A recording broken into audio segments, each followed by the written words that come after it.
the Roblox game based on a terrifying backstory. Okay, go. The Roblox mimic monsters are some of the most fascinating entities in all of Roblox. But did you know, a lot of them are based on Japanese legends. Like for example Hiachi, she's the first antagonist of Yeah, unfortunately he said most of them. Like Krampus is not one of them. the series. Yeah, she has messy long black hair, dark eye sockets, a weird creepy grin, and also always wearing a flower hat. Hiachi's story in the Mimic is a sad one. Her and many of her family members were once innocent people who became puppets to a sinister evil, which we'll get to later on in the video. Yeah, Hiachi didn't always used to look this creepy. She was actually a human at some point, but then she'll end up getting cursed. Again, more on that later. But she's actually based on Hachishaku-sama, a Japanese spirit that is absurdly tall, like literally her name means 8 feet tall, and the origin of her is she is an evil spirit that was created to terrorize children. It is unknown as to where she takes them, but many speculate that she feeds off them. And yeah, looking at her designs, Hiachi clearly So, wait. She eats children? I'm not sure about that. them, but many spirit that was created to terrorize children. It is unknown as to where she takes them, but many speculate that she feeds off them. And yeah, looking at her designs, Hiachi clearly took Okay, I see.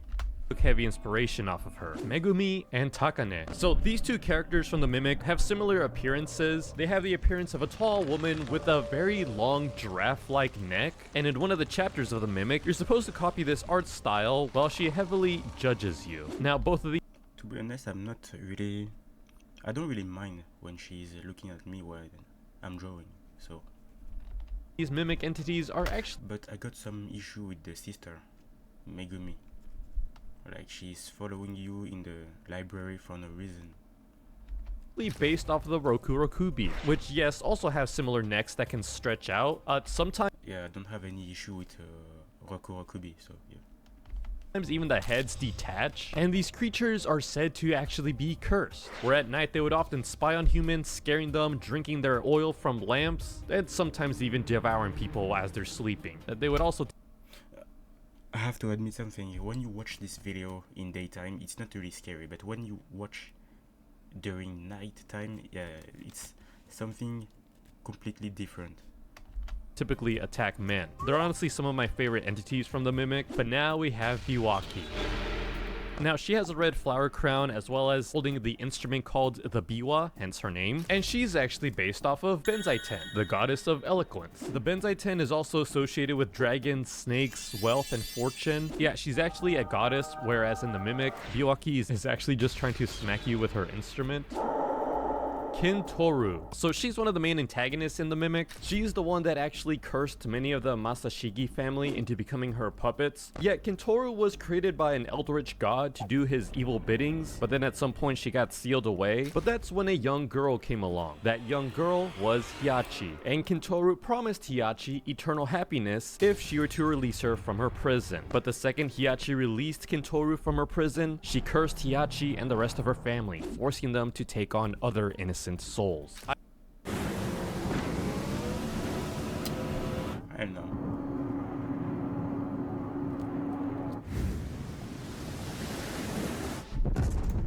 I honestly think she has one of the coolest designs in the game. She's dressed in all black, she's got long black claws. I kind of have a crush on her, and she's actually based off of the sisters from the movie Kubo and the Two Strings. Yet they're these villains from the film where they actually have a ton of similarities, and these sisters were actually inspired by Tomu Gozen, a real-life prominent warrior in feudal Japan, where many stated that she had a face claimed to be as beautiful as porcelain. The Umibozus. So at first glance, these monsters Umibozu is one of the most underrated monsters in the Mimic. And I don't say that I like it or not, just very underrated. I should make a video about that, like most underrated monsters, like Kazeko, Hanzu, all these monsters. But of course that people, mostly kids, because it's mostly kids who play this game, so they are going to be attracted to what's pretty, or the monster who have the best stories or the best interest, or I think you know what I mean. don't look that terrifying until you're actually playing the game and you just see in the distance this large humanoid creature just staring down at you. Yeah, these creatures from the Mimic are actually based off of the actual Japanese legends with the same name, Umibozu, which actually means sea priest. So these creatures are actually quite terrifying. Yeah, they're giant black human-like entities that just kind of haunt the sea, and many people Imagine this kind of thing really exists in the real world. Like, for example, for us, we sound terrifying when you see when you are an insect and you see a giant like us, like human, you must be terrified.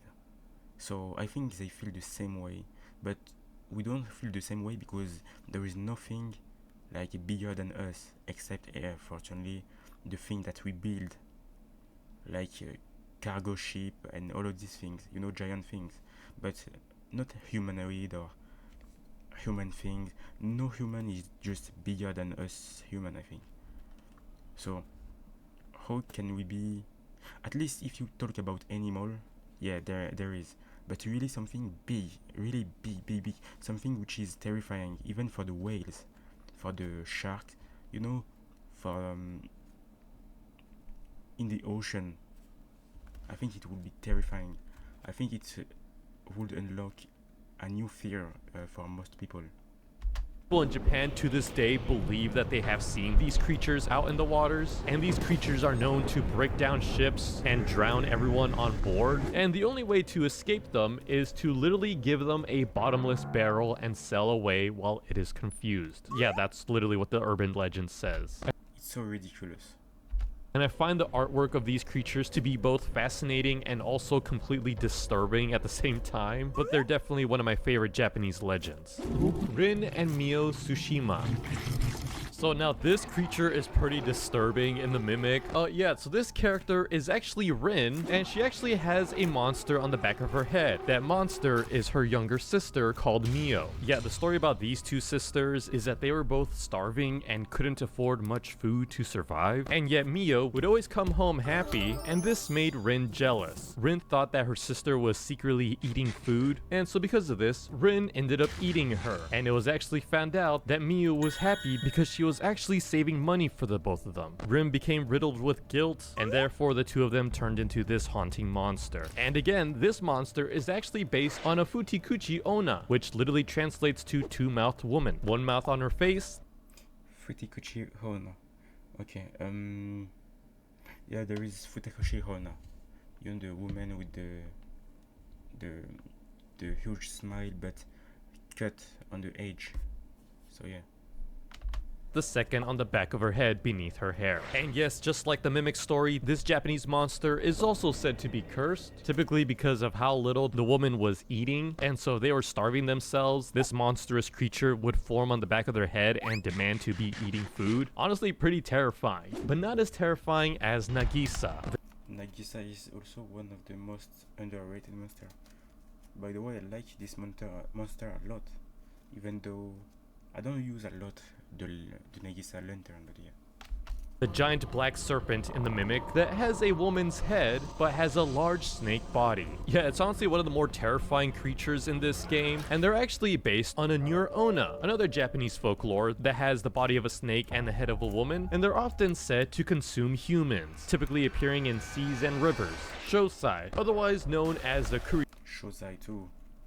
Kurobozu is underrated, but I don't like this monster. It's so ugly.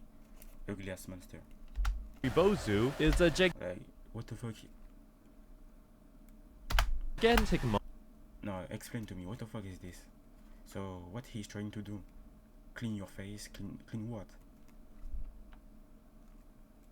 Ugliest monster. monk that is actually based on a Japanese spirit of the same What the fuck is this?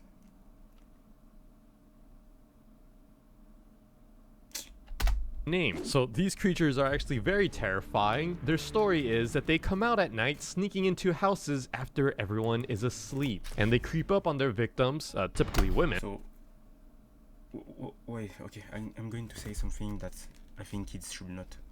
Okay, I will not say it, but I think you understood. So, without consent, you are doing something.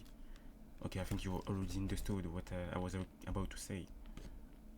Now, no, and what the fuck is even this face? No, hell no. And they suck the breath out of their mouth. Yeah, that's literally what it says right here. And in this process, they don't actually kill their... Imagine you suck one person's breath, and this person is smelly. Is Umibozu? No, Umibozu. I forgot how this guy is, the name of this guy, but yeah, I think you understood. I think he is going to fade. Like when you smell people's mouth and they are smelly, you want to fall on the floor. So yeah. Victims, but the victims do end up becoming very sick. Tsukiya, otherwise known as the Blind Witch. For example, when I was talking about people got interest in monsters which are pretty, Tsukiya or the Blind Witch is mostly one of them with Hintoro. It's like I mean, people like aesthetic things, and the witch is basically one of this thing. That means a lot of people are going to be attracted to Blind Witch because she is pretty as a monster. Well, it's not one of my favorite monster. It's cool, but not my favorite monster too. So yeah. I have a crush on her as well. So she's actually based off of the Japanese Ohaguro Batari, which translates to nothing but blackened teeth. And now these creatures are typically dressed in wedding clothes, and they're often attacking single young men. And once they get too close, that's when they attack. Tenomi. Tenomi is another fascinating creature in the Mimic. I really like his design style because he's this blind creature that can only see with the eyes that are located. Yeah, and he's bald. On his hands, and he's actually based off of the Japanese yokai of the same name. And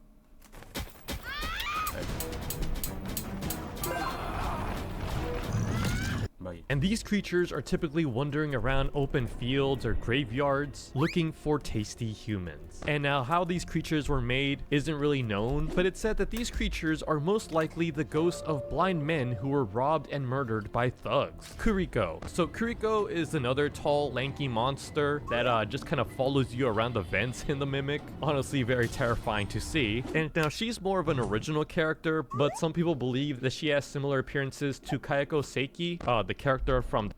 Yeah, I drew on. Yeah, a little.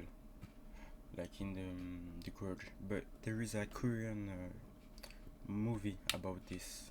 I think it was the same name, Drew on. Yeah, it's pretty scary to be honest. Like on Netflix. I'm not really a Netflix fan or anything like this, but sometimes it's just good to watch some movie. But if you want to watch it, okay, go. The Grudge. I'm not gonna look for more pictures of her. She's too scary for me. Tokito. Now, no, I'm sorry. This photo is not scary. She's like, oh, are you sure that you want to provoke me? So no, at least you can choose a better pic of this girl, like a more scary picture. This one's both a fun and terrifying monster. So in the Mimic, he's like this mannequin puppet-like character that you always had to be looking at, because if you stop looking at him or get too close, he'll... Yeah, Tokito is like a weeping angel. Like for those who don't know Doctor Who, don't really watch it, but when you look at him, he's not moving. When you start moving your back, okay, he's trying to attack you and to kill you. I think Tokito is a good monster. Like, I like it a lot, to be honest. It's not one of my favorites, at least even not top 10, but I think it's a good monster. And also one thing is, I think if you meet this thing in real life, imagine you have a house and you go to the basement, and in the basement you are in this kind of sick nightmare. I think, yeah, I think a lot of people will be tripping. End up attacking you. Now, the design of the creature isn't really that special, but it's more than likely based off of the weeping Exactly. angels from the Doctor Who show. They're the creatures that when you turn around and look back at them, they get a lot closer to you. Also very similar to SCP-173 and other monsters of that sort, but still a very fascinating mechanic. Tomiko, the Greedful Angel. So now this is a very fast... Yeah, when this monster got released, I had a hard time to try to understand what it was. I see that it's a kind of monster with wings on the head and a lot of luxury thing, clothes, I think, and tentacles with eyes on it. So it's pretty interesting, and I don't know, there is something satisfying about this monster and very odd about this monster too. Fascinating entity from the Mimic. She has a ton of arms, each one with a ton of eyes as well. And it's actually based off of the Japanese yokai, Dodomeki, the many-eyed demon. And now these creatures are cursed women with very long arms covered by tiny bird eyes. And at least according to the legends, these eyes popped out after stealing money. And because of their actions, hundreds of tiny bird eyeballs sprout out from their arms, transforming them into this terrifying monster. Shinigami. So this is the last antagonist from the chapter 3 jealousy book, and now the Shinigami are actually used for tales and religions in Japanese folk culture, yet literally their name translates to death. For obvious reasons, the Shinigami are attracted. Oh, is it Gashadokuro? Like the monster when you have the chase in book 2, chapter 2, I think. It was it. You know, the monster before, you know, being in the city with the whale and the beautiful music, you know, I think you remember. Is the monster which has a lot of skull which chase you. After that, you just don't hear about this monster never again. Death and lurk around bodies of the recently deceased. Saigamo, aka Kintoru's third and final form. Now this terrifying creature is the Saigamo, aka. At first, I always thought that Kintoru has. I think she got like a mix of red and brown eyes. It's even more terrifying than if she has red eyes. I don't know. There is something uncanny, really uncanny about that. If you meet this woman, yeah, of course you are going to be. I don't know, because you meet this woman at night. You are going home. Let's say it's midnight, it's past midnight, and you are in the middle of the street. You see a woman standing right in front of you, like between cars and along a alley. What do you do? Because I think I will be scared. And you say, please, madam, do you need help? And she just turn her back and she look at you, and I think I just run. Most of the time, even when I go back home late, I'm not really afraid of people, even if they are in group or something like this. So I can defend myself. It's not an issue. Well, depending what type of fight you are into, but it's not the subject. But you see this kind of woman, I think everyone would be scared. Even the guy who made sport, like fighting sports, for several years, would be scared. I can guarantee you. Scariest woman. Kintoru's third and final form. Now this terrifying creature is the final boss from chapter 4. She has this spider-like appearance with a human face, and she's actually based off of the Jorogumi. By the way, if I have to compare Saigamo and Kintoru, the normal phase, Kintoru is way more terrifying than that. And to be honest, I would even put the fact that it would be better that Kintoru is the final form of Saigamo. Well, typically feeding off of men looking for love. This is scary. And honestly, this creature. This is scary. Just remove the thing from this woman. This is scary. It's hairy. Like when you see a big spider in your room, you see it's hairy. You don't wanna approach. You just, okay, pay my rent if you want. Kind of reminds me of like Eren Yeager's final form from Attack on Titan. Honestly, very cool, but also terrifying at the same time. Anyways, if you like this video, don't forget to subscribe. Goodbye. Yeah. Oh, sorry for the pause, but okay, I think you understood. It was really good, to be honest. I had to learn something from that, and I had to make some research about that. Yo, what the hell? No, I didn't told you could start the video. What the fuck are you doing? So yeah, I hope you learned something, and I hope if you want to create history, you have to at least have something in mind and to search and to have some reference, because it was really interesting. When I was a little younger, I was like this. I was like, okay, I'm going to make something. I'm going to search on internet, to ask Google, okay, this monster, what is the story of this monster? Okay, this is interesting, so I can take a note on the paper and put all my ideas so I can make a story. And I think it's a good thing. If you want to create a game on a Roblox or anywhere else, I think it's the best thing. To be honest, it's just blah blah, but it's basic thing, like taking notes, even with your phone. It's so important.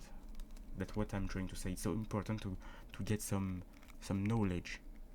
So if you are talking to someone, you can bring this knowledge on the table. And if this person is, I don't know how to say that, can reciprocate, it's even more interesting. So that means you can have a useful conversation, and not really useful, but we can talk about anything. Like at first you talk about, okay, oh, do you know this monster? Oh yeah, I saw on internet that this monster was blah blah blah, and then you shift to another conversation, and at the end you are like, how we went from this to this, you know what I mean? Okay, I think I blah blah too much, so have a good day.